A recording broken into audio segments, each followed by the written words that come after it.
Shalom, shalom semuanya. Apa kabar? Kita percaya bahwa di setiap musim hidup kita Tuhan ada. Itu sebabnya Bapak Ibu jangan pernah lewatkan Connected in Jesus. Kita mau sama-sama menikmati hadirat Tuhan. Amin.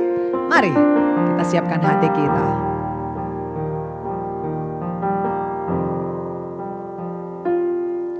Engkau ada bersamaku di setiap musim hidupku. Tak pernah kau biarkan ku sendiri.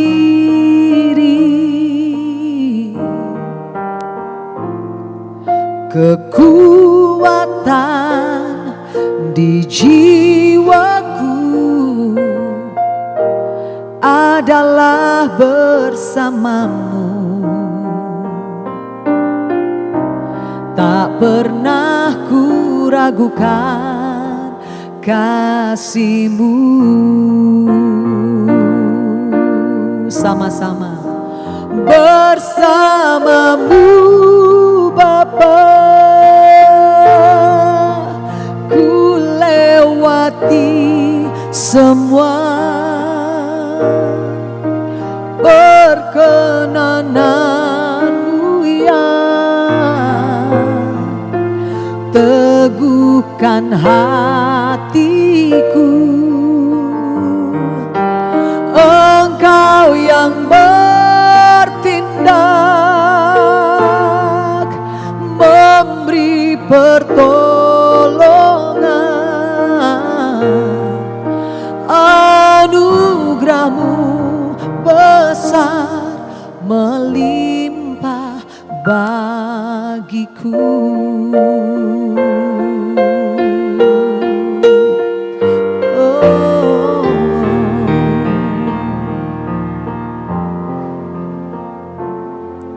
Engkau ada bersamaku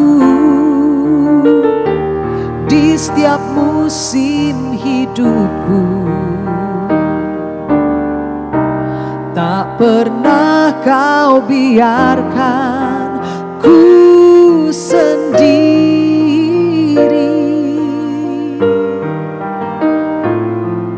Kekuatan di jiwaku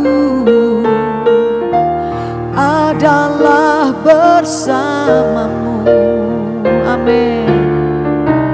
Tak pernah ku ragukan kasih-Mu.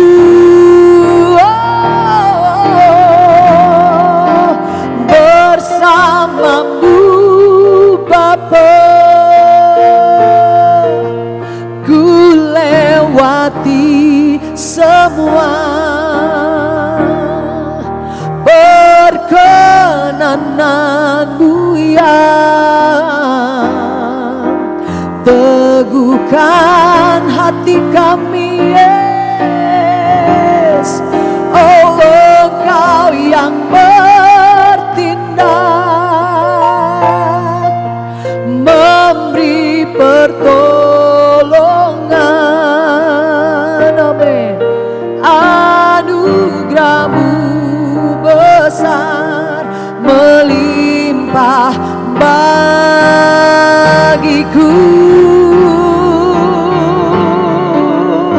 Kau tak pernah biarkan, Kau tak pernah tinggalkan. Engkau selalu ada beserta kami Tuhan. Kau yang tuntun langkah kami Yesus. Oh, sembah Dia saudara. Dia baik, Dia berkenan atas hidupmu dan hidupku.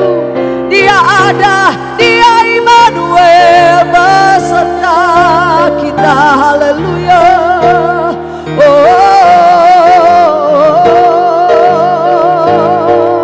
Katakan bersamamu Bapa, bersamamu Bapa,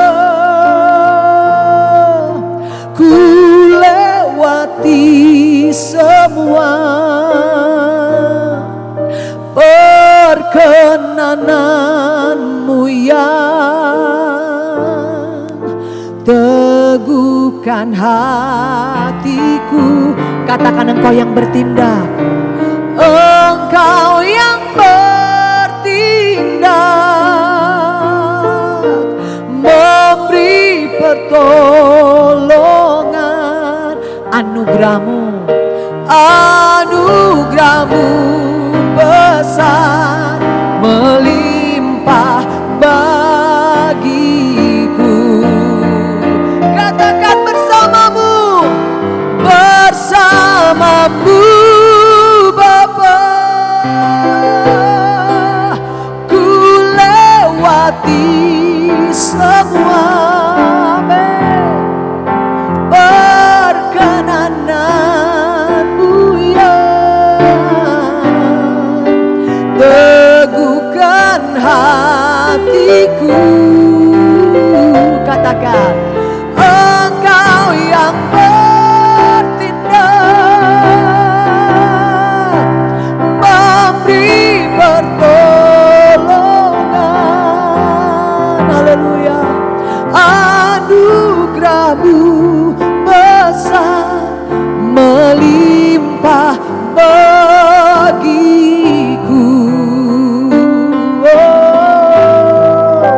Anugerahmu besar melimpah bagiku. Sekali lagi katakan, anugerahmu Tuhan, anugerahmu besar melimpah bagiku.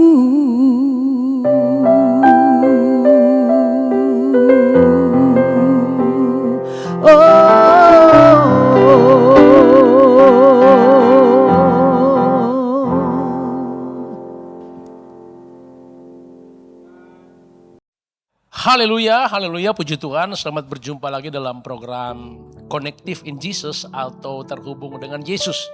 Puji Tuhan, program yang luar biasa akan membawa kita untuk mengalami, menikmati namanya kebenaran firman Tuhan. Tapi sebelum kita lanjut dengan program ini, kita akan berdoa bersama-sama. Bapa di surga, terima kasih, kami bersyukur ya Tuhan. Hari ini kami boleh terhubung dengan program surga. Dan biar setiap yang menyaksikan program ini akan benar-benar terkoneksi dan akan mengalami lawatan dari surga. Terpuji nama Tuhan, dalam nama Yesus kami berdoa dan kami membuka program ini. Haleluya, amin. Puji Tuhan, hari ini kita akan membahas tema semakin kuat. Ya, jadi percayalah sesuai dengan program ini, percayalah pada waktu kita terhubung dengan surga, maka kita akan mengalami yang namanya perkara-perkara surgawi atau suasana surgawi, terlebih firman Tuhan yang akan kita dengar. Dan hari ini atau saat ini kita akan fokus dengan tema semakin kuat. Kita akan baca firman Tuhan pada Efesus pasal 6 ayat yang ke-10 berkata demikian. Akhirnya hendaklah kamu kuat di dalam Tuhan, di dalam kekuatan kuasanya. Perhatikan baik-baik ayatnya. Akhirnya hendaklah kamu kuat. Artinya kita kuat di dalam Tuhan. Nah, saya akan membawa Anda dalam pembacaan yang kedua. Di dalam 2 Samuel pasal 3 ayat 1. Kita akan lihat sama-sama bagaimana rahasianya agar kita semakin kuat. 2 Samuel pasal 3 ayat 1 berkata demikian. Peperangan antara keluarga Saul dan keluarga Daud berlarut-larut. Daud kian lama kian kuat, sedang keluarga Saul kian lama kian lemah. Umat Tuhan yang ada di program ini, kita akan melihat sama-sama rahasianya bagaimana kita akan semakin kuat di dalam Tuhan. Di dalam pembacaan 2 Samuel pasal 3 itu menjelaskan tentang dua pribadi, yaitu Saul dan Daud. Dan Alkitab bilang Saul semakin hari semakin lemah, tapi Daud semakin hari semakin kuat. Nah umat Tuhan, kita sedang berada di akhir dari akhir zaman. Yang mana kita sedang menghadapi begitu banyak hal-hal yang misteri. Di akhir dari akhir zaman kita tahu bahwa dunia yang kita hadapi sekarang semakin menghadapi yang namanya yang pertama. 2 Timotius 3 ayat 1-5. Ketahuilah di hari-hari terakhir akan datang masa yang sukar. Masa sukar itu akan membuat ada banyak umat Tuhan akan kehilangan status atau akan kompromi dengan dunia.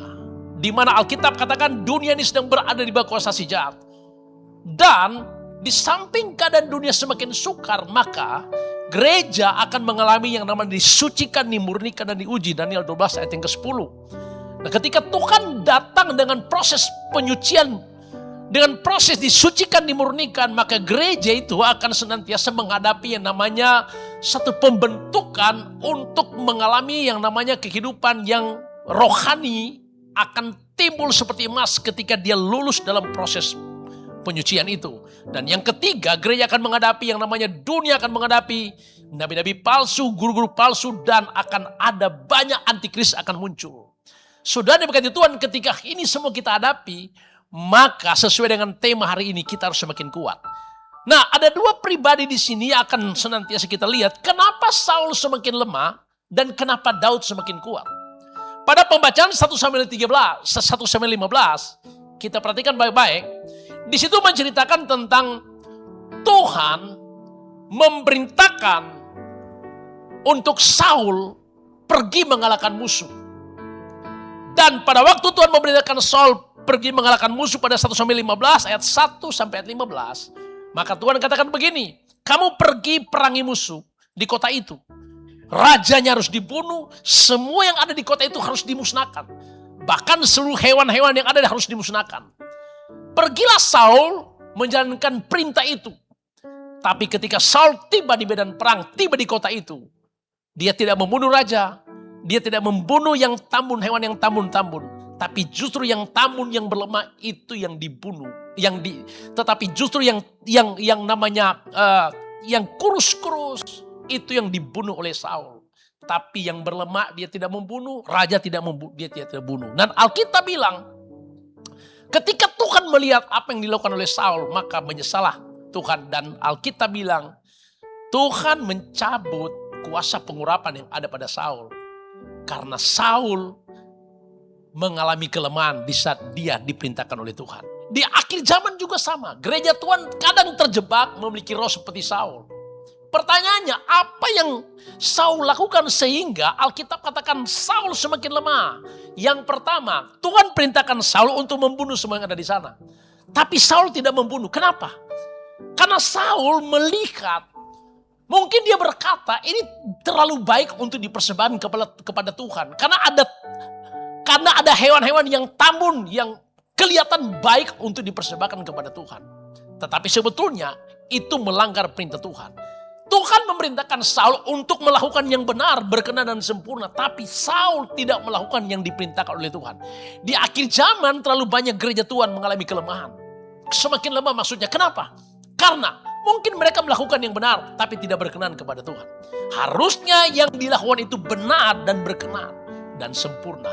Benar itu adalah melakukan yang Tuhan perintahkan persis seperti yang Tuhan mau.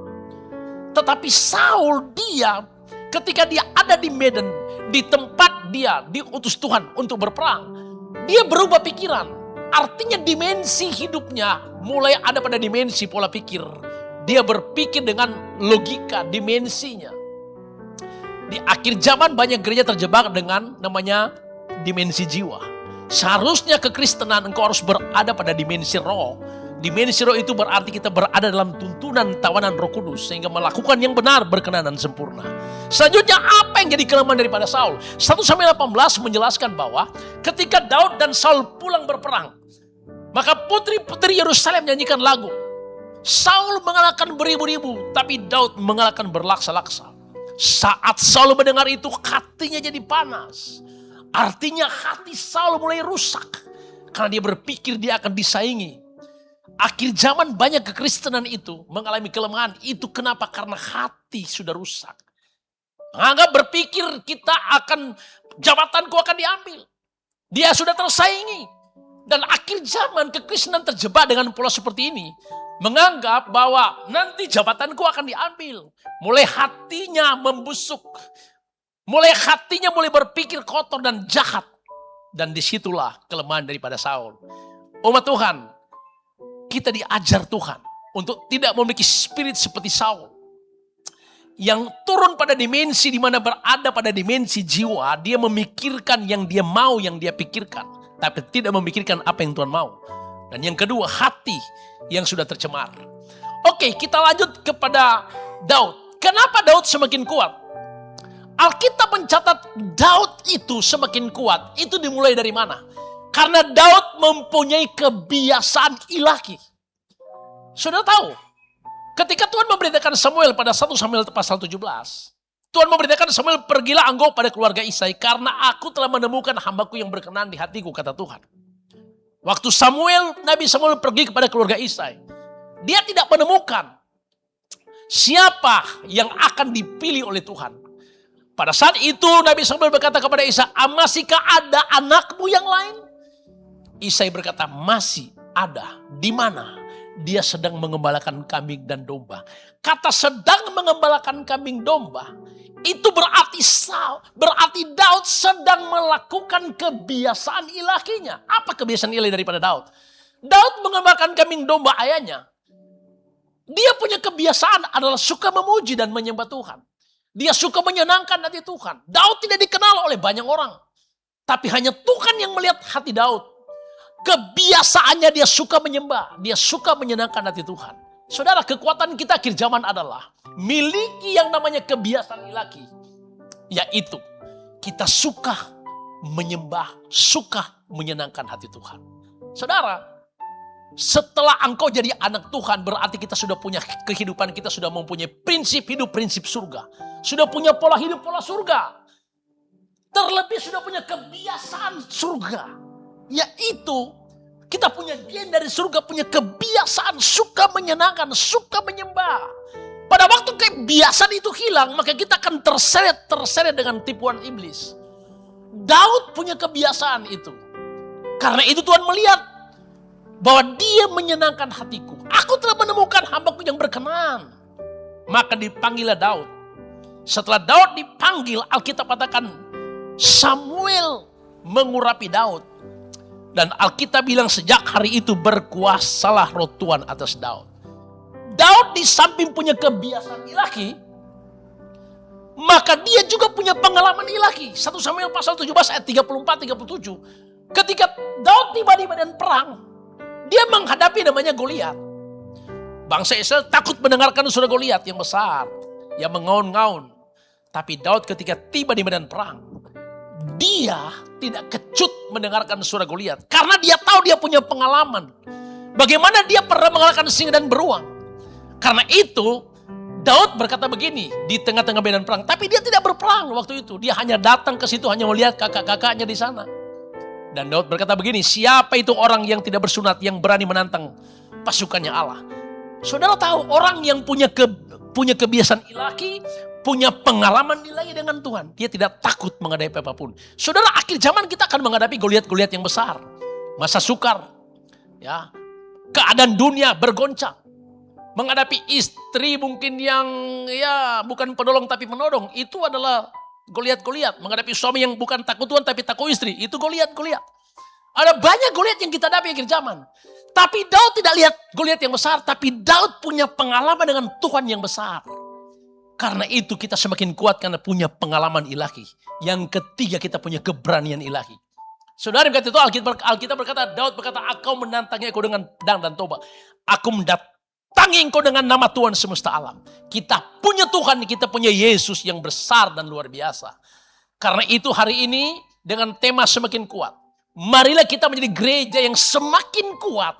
Itu karena kita punya yang namanya pengalaman roh, di mana kita jadi tawanan Roh Kudus, dan Alkitab katakan kita tersembunyi di balik salib Kristus, sehingga Alkitab katakan engkau akan diam, Tuhan akan ganti berperang. Keluaran 14 ayat 14. Hari ini pesan dari surga lewat program hari ini, jadilah kuat, semakin kuat di dalam Yesus. Rahasianya adalah miliki kebiasaan ilahi, miliki pengalaman ilahi dengan Tuhan, dan pengalaman ilahi itu harus kita miliki setiap hari. Karena kekristenan itu bukan berbicara engkau punya golongan A, punya golongan B. Engkau punya jabatan A, punya jabatan B. Tapi kekristenan itu bicara kehidupan yang mengalami tentang Tuhan yang besar dan luar biasa. Kita mengalami tentang Yesus yang dahsyat dan luar biasa, yang berdiam dalam hidup kita.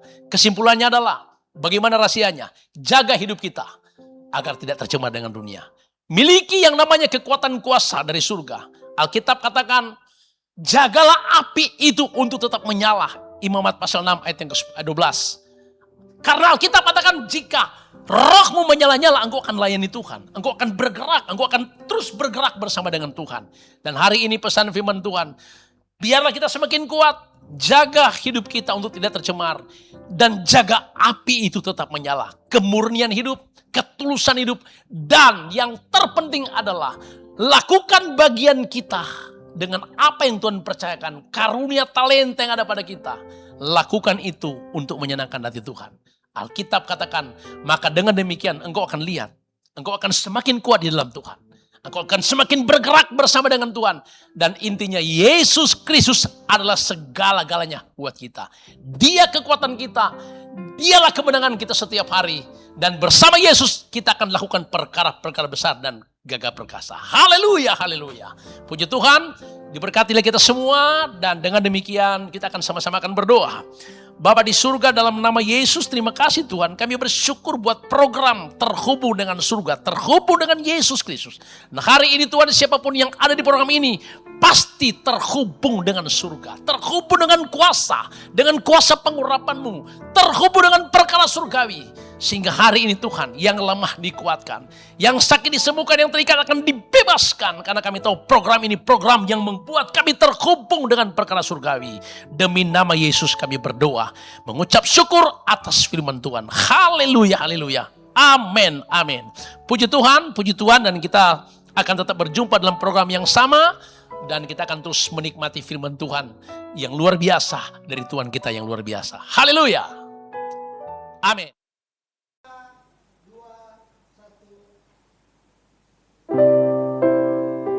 Terima kasih Tuhan, Engkau selalu membuktikan kasih-Mu bagi kami. Kami percaya Tuhan, kami mau hidup mengandalkan Tuhan setiap hari. Kau telah buktikan cinta-Mu padaku, Kau membayarku dengan hidup-Mu, ku bersyukur. Yang ada padaku semuanya milik-Mu, ku persembahkan seluruh hidupku di mezbah-Mu. Oh,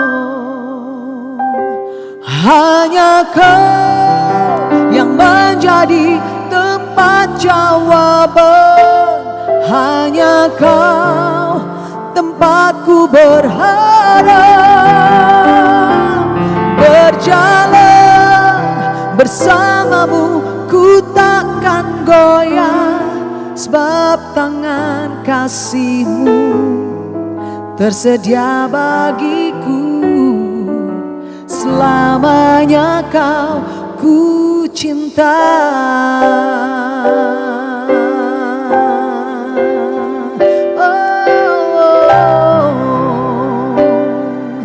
Kau telah buktikan, Kau telah buktikan cinta-Mu padaku, Kau membayarku dengan hidup-Mu, ku bersyukur. Yang ada padaku semuanya milik-Mu, ku persembahkan seluruh hidupku di mezbah-Mu. Oh, hanya Kau yang menjadi tempat jawaban, hanya Kau tempatku berharap.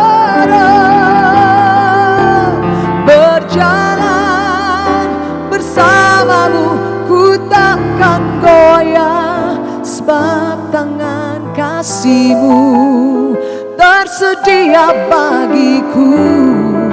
Selamanya Kau ku cinta. Oh, hanya Kau yang menjadi tempat jawaban, hanya Kau